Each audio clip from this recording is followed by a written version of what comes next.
আজকে আমি আপনাদের জন্য নিয়ে এসেছি দেশি স্টাইলে স্পাইসি মশালা পাস্তা।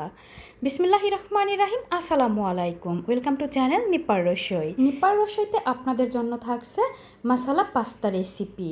একদমই ঘরে থাকা সাধারণ কিছু উপকরণ দিয়ে খুব সহজেই এই পাস্তাটি বানিয়ে নেওয়া যায়, আর খেতেও হয় অসাধারণ স্বাদের।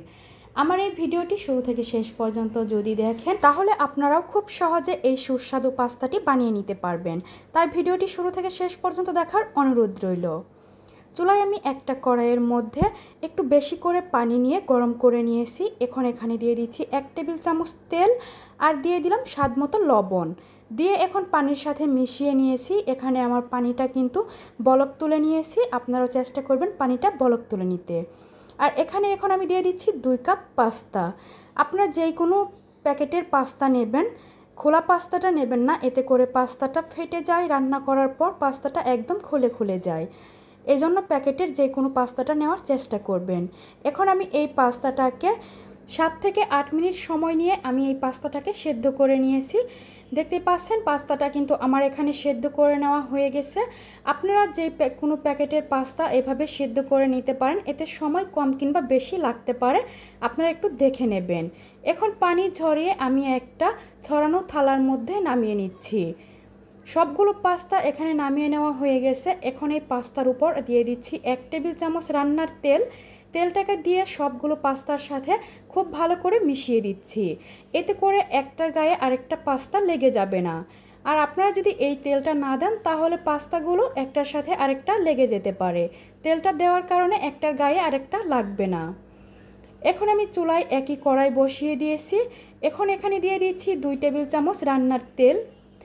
তার মধ্যে দিয়ে দিলাম 2টা ডিম, আর দিয়ে দিতে হবে সামান্য একটু লবণ। দিয়ে তারপর ডিমটাকে ভেজে নিতে হবে। আমি ডিমটাকে ঠিক এরকম করে ঝুরি করে ভেজে নেব। অনেক বেশি লাল করে ভাজার প্রয়োজন নেই, একটু ভেঙে ঝুরি করে ভেজে নিলেই হয়ে যাবে। ডিমটাকে কতটুকু সময় ভাজতে হবে আসলে এটা বলে বোঝানোর কিছু নেই। কিছুক্ষণ ভাজার পরেই দেখবেন ডিমটা ঠিক এরকম হয়ে গেছে। এই অবস্থায় ডিমটাকে নামিয়ে নিতে হবে। আমি সবগুলো ডিম নামিয়ে নিচ্ছি। ডিমটা নামিয়ে নিয়ে তারপর এখানেই দিয়ে দিলাম আরও 2 টেবিল চামচ রান্নার তেল। এখানে দিয়ে দিচ্ছি বড় সাইজের একটা পেঁয়াজ কুচি। পেঁয়াজটাকে দিয়ে চুলার জালটাকে হাই হিটে রেখে নেড়েচেড়ে নরম করে ভেজে নিতে হবে। লাল করে ভেজে নেওয়ার কোনো প্রয়োজন নেই, নেড়েচেড়ে একটু নরম করে ভেজে নিলেই হয়ে যাবে। এখানে দিয়ে দিচ্ছি সামান্য একটু পানি, এতে করে পেঁয়াজটা ভাজা বন্ধ হয়ে যাবে। এরপর পানির উপর দিয়ে দিলাম 1 চামচ গুঁড়ামরিচ আর 1 চামচ জিরা। তারপর দিয়ে দিলাম স্বাদ মতো লবণ। এখন এই মশলাটাকে পানির সাথে মিশিয়ে নিয়ে তারপর এখানে দিয়ে দিতে হবে টমেটো কুচি। আমি এখানে মাঝারি সাইজের 2টা টমেটো কুচি করে দিয়ে দিয়েছি, এতে করে টমেটোটা খুব তাড়াতাড়ি সেদ্ধ হয়ে গলে যাবে।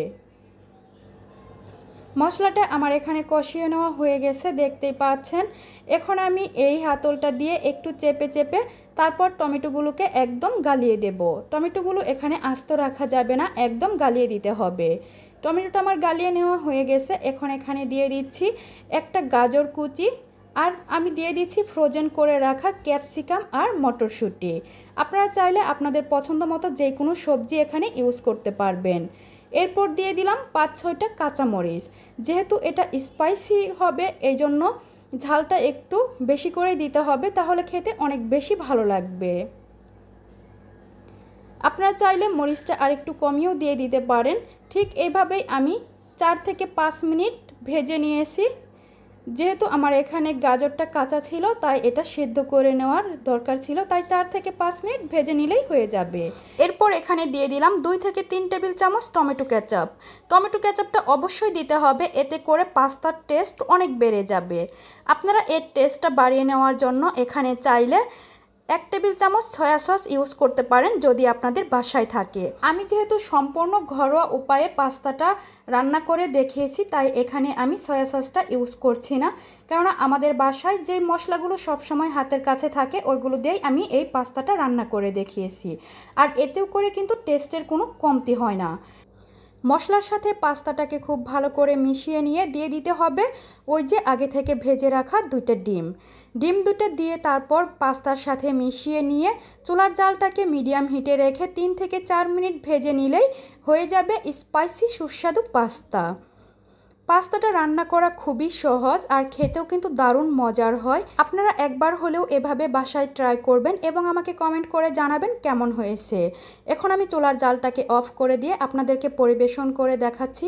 দেখতেই পাচ্ছেন কত সুন্দর একটা কালার চলে এসেছে। এটা দেখতে যতটা সুন্দর হয়েছে খেতেও কিন্তু অসাধারণ স্বাদের হয়েছে। আর আমার এই ভিডিওটা যদি আপনারা ফেসবুক পেজ থেকে দেখে থাকেন তাহলে ভিডিওটিতে একটা লাইক দিয়ে আমার পেজটা ফলো দিয়ে রাখবেন। আর যদি আমার ইউটিউব চ্যানেল থেকে দেখে থাকেন তাহলে প্লিজ আমার চ্যানেলটা সাবস্ক্রাইব করে দিয়ে পাশে থাকা বেল বাটনটা অন করে দেবেন পরবর্তী ভিডিও দেওয়ার সাথে সাথে সবার আগে নোটিফিকেশনটি পাওয়ার জন্য। সবাই ভালো থাকবেন।